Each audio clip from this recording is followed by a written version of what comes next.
ఆ అధికారం ఏదైతే ఇబ్రహీం లింకన్ కూడా ఆయన రచయిత రాసుకోవడం, ఏ పవర్ ఉండేటప్పుడు ఏదైతే మనిషి యొక్క వ్యక్తిత్వం తెలుస్తుంది, ఆ పవర్ అనేది నీకు ఇచ్చినప్పుడు నువ్వేం చేశావు, ఆ పవర్ ని దుర్వినియోగం చేశావు.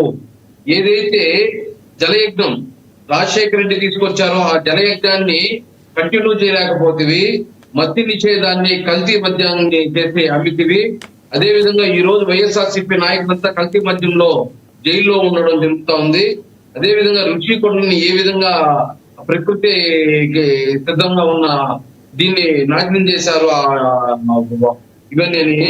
అదే విధంగా ఇలా చెప్పుకుంటూ పోతే వైఎస్ఆర్సీపీ ప్రభుత్వంలో అవినీతి, జరిగిన అక్రమాలు, మైన్స్, ఇసుక, ఇలాంటి రకరకాల అవినీతి, భూమి ప్రభుత్వ భూములు కబ్జాలు, దేవాదాయ భూమి కబ్జాలు, అడవి భూముల కబ్జాలు, ఇవన్నీ చేస్తూ ఎమ్మెల్యేలు అరాచకాలు చేస్తుంటే జగన్మోహన్ రెడ్డి గారు కూర్చోన్నాడు. కానీ ఆ రోజు ఏ రోజైనా సరే బయటకు వచ్చి ప్రజల్లో ఏం జరుగుతా ఉంది, అక్కడ ఆ నియోజకవర్గ ఎమ్మెల్యే యొక్క ఏ విధంగా ప్రజలకు అందుబాటులో ఉన్నాడు, ఏం అవినీతి జరుగుతా ఉంది, ఎక్కడా కానీ 5 సంవత్సరాలు జగన్మోహన్ రెడ్డి గారు కనపడలేదు. మళ్ళీ ఇప్పుడు అధికారం పోయింది కాబట్టి ఇంకొక 1.5 సంవత్సరం తర్వాత నేను పాదయాత్ర స్టార్ట్ చేస్తానని చెప్పేసి జగన్మోహన్ రెడ్డి గారు అంటున్నారు. అంటే ఏ విధంగా జగన్మోహన్ రెడ్డి గారు పాదయాత్ర చేసి ఏ విధంగా ప్రజలు నిర్మించి ఏ విధంగా అధికారం వచ్చి ఆ అధికారం వచ్చిన తర్వాత ఏ విధంగా రాష్ట్ర ప్రజలకు మొండి చేసి చూపించావు, ఏ విధంగా కార్యకర్తలకి నాయకులకి మొండి చేసి చూపించావు, అదే విధంగా సొంత చెల్లికి తల్లికి ఏ విధంగా మొండి చేసి చూపించావు చూసాం. అదే ఆమె స్పష్టంగా చెప్తుంది. ఆమెని జగన్మోహన్ రెడ్డి అవినీతి కేసులో 16 నెలలు జైల్లో ఉంటే షర్మిలమ్మ ఆ పార్టీని వైఎస్ఆర్సీపీ పార్టీని బతికించడానికి అనేక ప్రోగ్రాంలు చేసి పాదయాత్రలు చేసి అన్నని బయట తీసుకొని వచ్చి ఆ బయట తీసుకొచ్చిన తర్వాత ప్రతిపక్షం పాత్రకి ఆ ముఖ్య పాత్ర వహించి 67 సీట్లు వస్తే ఆ 67 సీట్లకు 151 సీట్లు వచ్చేటట్టుగా అందరూ తల్లి చెల్లి అందరూ ప్రయత్నం చేస్తే ఆ 151 సీట్లు తర్వాత 6 నెలల తర్వాత చెల్లికి అపాయింట్మెంట్ ఇల్లని చెప్పేసి చెల్లి కొన్ని ఇంటర్వ్యూలో చెప్పడం జరిగింది. నాకు 6 నెలల తర్వాత అన్నను కలవాలంటే కూడా నాకు అపాయింట్మెంట్ తప్పిన పరిస్థితిలో ఏమున్నా అంటే దీనికన్నా దిగజారి కార్యక్రమం ఇంకేమన్నా ఉందా? ఇలాంటి అన్న ఎక్కడన్నా ఉంటాడా? మా రాజకీయ జీవితాన్ని నాశనం చేసినాడు, మా ఆస్తులన్నీ తీసుకున్నాడు. మళ్ళీ ఈ రోజు రాష్ట్ర ప్రజల్లో మహిళలకు ఎక్కడన్నా అన్యాయం జరిగితే నేను ముందుంటానంటాడు, వాళ్ళ కోసం పోరాటం చేస్తానంటాడు. రాష్ట్రం 2 రాష్ట్రాలు తిరిగిన, తెలంగాణలో తిరిగినా ఏపీలో తిరిగినా 2 రాష్ట్రాలు నాకు అన్యాయం చేశాడు జగన్మోహన్ రెడ్డి గారు అంటే ఎవ్వరూ పట్టించుకోలేదు. చివరికి నేనే పార్టీ పెట్టుకొని నేనే పోరాటం చేస్తున్నా మా అన్న పైన చెప్పేసి అనేక ఇంటర్వ్యూలు చెప్పారు. ఈ రోజు మళ్ళీ జగన్మోహన్ రెడ్డి గారు మహిళల గురించి మహిళల హక్కుల గురించి మాట్లాడుతా అంటే రాష్ట్రంలో ప్రజలు నవ్విపోతున్నారు. అది తెలుసుకోవాలి ముందు వైఎస్ఆర్సీపీ నాయకులు. అది వదిలేసి ఏదో మనం చెప్పేదంతా రాష్ట్ర ప్రజలు నమ్ముతున్నారు. ఆల్రెడీ మనకు ఒక ప్రతిపక్షం ఇచ్చారు, ఒకసారి అధికారం ఇచ్చారు, ఈసారి మళ్ళీ అధికారం ఇస్తే అందరూ పోసుకుంటా వెళ్ళిపోతాము. రప్ప సినిమా డైలాగే కదా. ఒకటి చెప్పండి ఇప్పుడు షర్మిల గారు ఏవైతే డైరెక్ట్ గా జగన్మోహన్ రెడ్డి గారిని టార్గెట్ చేసి మాట్లాడారో దానికి ఒక్క సమాధానమైన జగన్మోహన్ రెడ్డి గారు చెప్తారటారా? ఎందుకంటే మైక్ ముందుకు వచ్చి చంద్రబాబు నాయుడు గారిని కావచ్చు, ఉప ముఖ్యమంత్రి పవన్ కళ్యాణ్ గారిని, ముఖ్యమంత్రి చంద్రబాబు నాయుడు గారిని ఫ్రాక్షన్ ఆఫ్ సెకండ్స్లోనే మైక్ ముందుకు వచ్చి ఆయన తిడుతూ ఉంటారు. చంద్రబాబు నాయుడు, పవన్ కళ్యాణ్ అని ఆయన డైరెక్ట్ ఏకవచనం కూడా మాట్లాడుతుంటారు. డైరెక్ట్గా ఆయన కౌంటర్ చేస్తూ ఉంటారు. కానీ షర్మిల గారి విషయంలో మాత్రం చెల్లెలని కొంత సాఫ్ట్ కార్నర్ ఉందంటారా? మాట్లాడగలరంటారా? అసలు షర్మిల గారు ఇచ్చిన కౌంటర్కి ఆయన దగ్గర సమాధానం వస్తుందంటారా మీరు? సార్, ముందు ఎవరైనా ఇంట గెలిచి రచ్చగెత్తాలి అని ఒక సామెత ఉంది.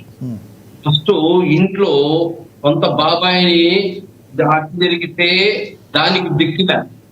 ఆ రోజు చంద్రబాబు నాయుడు పైన నప్ప వేసేసాడు, అధికారం తెచ్చుకున్నాడు. అధికారం వచ్చిన తర్వాత ఏదైతే హత్యని సరైన నిందులు పట్టుకొని వాళ్ళు శిక్షించి వాళ్ళని జైల్లో పెట్టాడా అంటే దాని సిబిఐ గ్రూపులో నుంచి కేసు బయట తీసేదానికి అనేక ప్రయత్నాలు చేశాడు. వాళ్ళ చెల్లి అడ్డుకోవడం జరిగింది. అలాంటి కార్యక్రమంలో అదే విధంగా షర్మిలమ్మ గారు దాని ఒక మాట మాట్లాడినాడు అనుకోండి. జగన్మోహన్ రెడ్డి గారు జగన్మోహన్ రెడ్డి గారి క్రిమినల్ బయట పెడతారు. ఆమె జగన్ చేసిన దుర్మార్గాలన్నీ బయట పెడతారు. కుటుంబానికి రాజకీయంగా రాష్ట్ర ప్రజలకు చేసిన అన్యాయాలంతా బయట పెడతారు. కాబట్టి జగన్మోహన్ రెడ్డి గారు షర్మిల గారిని నోరెత్తి కూడా మాట్లాడలేడు. ఎంతసేపు చంద్రబాబు నాయుడు, పవన్ కళ్యాణ్, లోకేష్ విమర్శించుకుంటా ఉంటాడే గాని షర్మిలమ్మ జోలికి కానీ పోయాడనుకో ఆమె తాట తీయేస్తారు జగన్మోహన్ రెడ్డి గారికి. ఆయన ఏమేమి అన్యాయాలు, ఏమేమి అక్రమాలు, ఏమేమి దుర్మార్గాలు, ఎలా అవినీతిగా సంపాదించింది మొత్తం ఎండగట్టేస్తారు షర్మిలమ్మ. అందుకని షర్మిలమ్మ జోలికి పోడు. ఆమె ఇచ్చిన తిరిగి రిప్లై ఇవ్వడు.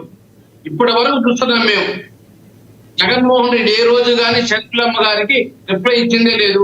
ఎన్నికల్లో అంత దుమ్మెత్తిపోయింది. ఇలా కూడా అనుకోవచ్చు కదా, ఇలా కూడా అనుకోవచ్చు కదా, చెల్లెల మీద ఉన్న ప్రేమతో చెల్లెల్ని గౌరవించడానికి మీడియా ముందుకు వచ్చి మన కుటుంబంలో ఉన్న బాధల్ని ఎందుకులే చెప్పుకోవడం అని మౌనంగా ఉండొచ్చుగా, మౌనమునిలాగా. చెల్లెళ్ళ పైన ప్రేమ ఉంటే చెల్లెలు 4 గోళ్ల మధ్య పిలుచుకొని చెల్లెలకి ఏమి అన్యాయం జరిగిందో అన్యాయానికి న్యాయం చేయాలి. ఓకే, రాజకీయంగా అన్యాయం జరిగింది అని చెప్పి రాష్ట్ర ప్రజలు చెప్పింది.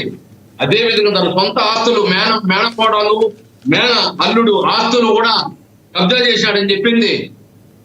మరి 4 గోళ్ల మధ్య కూర్చొని అవన్నీ చర్చించుకోవాలి. అది టీవీలకు ముందు, పత్రికల ముందు మేనకోడను మోసం చేశాడు, సొంత చెల్లిని మోసం చేశాడు, మేనల్ని మోసం చేశాడు, బామర్దిని మోసం చేశాడు. గతంలో కూడా ఒకటైతే చెప్పారు వేణుగోపాల్ గారు, దానికి సంబంధం లేదు. కానీ గతంలో కూడా ఒకటి చెప్పారు, సొంత తల్లి మీద కేసేసిన మొదటి వ్యక్తి అని కూడా ఆవిడ ఘాటుగా చెప్పడం జరిగింది. ఖచ్చితంగా ఈరోజు తల్లి ఆ విధంగా కొడుకును జైల్లో ఉంటే అల్లాడిపోయింది. ఢిల్లీలు తల్లి రాష్ట్రం అంతా తిరిగి 16-17 సీట్లు ఆ రోజు బై ఎలక్షన్స్ 2012 బై ఎలక్షన్స్ లో ఆ రోజు భారతీయ గారు బయట ఊరు అలా జైల్లో ఉన్నాడు. షర్మిలమ్మ అదే విధంగా విజయమ్మ గారు ఇద్దరు తిరిగి రాష్ట్రం మొత్తం 18 సీట్లు తెప్పించారు. అదే విధంగా by election Jaganmohan Reddy by ఇచ్చిన తర్వాత పార్టీ కాపాడారు. ఆ తర్వాత తమ్ముడుకు తోడుగా ఉన్నాడు, కొడుకు తోడుగా ఉండింది తల్లి. ఆ తర్వాత వాళ్ళు ఎక్కడ పెట్టాడు వాళ్ళ అపాయింట్మెంట్ తీసుకోవాలంటే 6 నెలలు అపాయింట్మెంట్ ఇవ్వలేదంట. అది నువ్వు చంద్రబాబు నాయుడు, లోకేష్ గారు చెప్పేది. ఎందుకు వేణుగారు ఉన్నట్టుండి మీకు టీడీపీకి ఉన్నట్టుండి షర్మిల గారి మీద ఒకటి వేణుగారు ఉన్నట్టుండి మీకు కావచ్చు, టీడీపీ కావచ్చు, బీజేపీ కావచ్చు, వేణుగారు నా వాయిస్ వినబడుతుందా వేణుగారు? ఒకటి ఎందుకు ఉన్నట్టుండి మీ జనసేనకు కావచ్చు, టీడీపీకి కావచ్చు, బీజేపీకి కావచ్చు ఉన్నట్టుండి ప్రేమ షర్మిల గారి మీద ఎక్కువ అయిపోయింది, గౌరవం ఎక్కువ పెరిగిపోయిందంటే ఏం చెప్తారు?